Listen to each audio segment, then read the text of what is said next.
Pakistani ballistic missile programme میں مبینہ تعاون کے الزام پر امریکہ کا ایکشن، چین کی 3 اور بیلاروس کی 1 کمپنی پر پابندی لگا دی۔ اقدام کا مقصد کسی کو سزا دینا نہیں، رویے کی تبدیلی ہے، امریکی محکمہ خارجہ کی مبہم وضاحت۔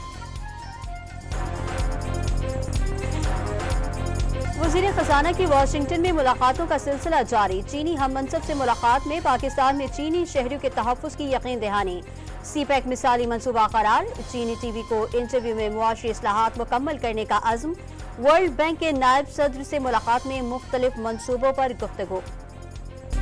پاکستان نے آئی ایم ایف سے 6 سے 8 ارب ڈالر کے پیکج کی باقاعدہ درخواست کر دی، آئندہ ماہ آئی ایم ایف کا ریویو مشن پاکستان بھجوانے کی درخواست،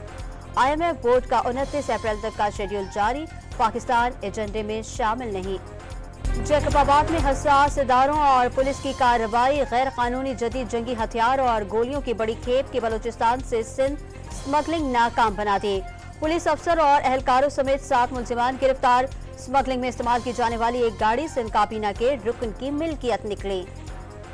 کراچی میں غیر ملکیوں پر ناکام حملے کے ذمہ داروں کی تلاش، پنجگور میں چھاپوں کے دوران خودکش بمبار کے مبینہ ساتھی زیر حراست، خودکش حملے میں استعمال ہونے والی موٹر سائیکل کا مالک بھی حراست میں لے لیا گیا، شہری کی موٹر سائیکل خریدنے کی تردید۔ لاہور کی انسداد دہشت گردی عدالت میں 9 مئی جلاؤ گھیراؤ کے مقدمات کی سماعت، عمر ایوب، عظما خان اور علیمہ خان سمیت ملزمان کو عبوری ضمانت میں 21 اپریل تک توسیع مل گئی۔ نوشہرہ کی تحصیل پبی میں بارش کے باعث مکان کی چھت گر گئی، ماں اور 2 بیٹیاں جاں بحق، مالاکنڈ میں گھر کی چھت گرنے سے 2 افراد جان سے گئے، خاتون شدید زخمی ہو گئی۔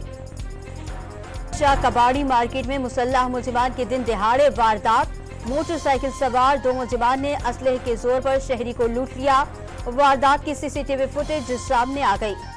لاہور میں انتظامیہ اور پولیس کا مہنگی روٹی بیچنے والوں کے خلاف کریک ڈاؤن جاری، 6 دنوں میں 88 مقدمات درج کر کے 185 افراد کو گرفتار کر لیا۔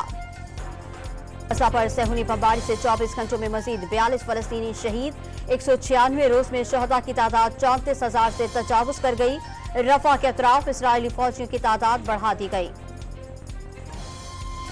اور پاکستان اور نیوزی لینڈ کے درمیان دوسرا T20 آج کھیلا جائے گا، پہلے میچ میں بارش کی وجہ سے صرف 2 گیندوں کا کھیل ہو سکا تھا۔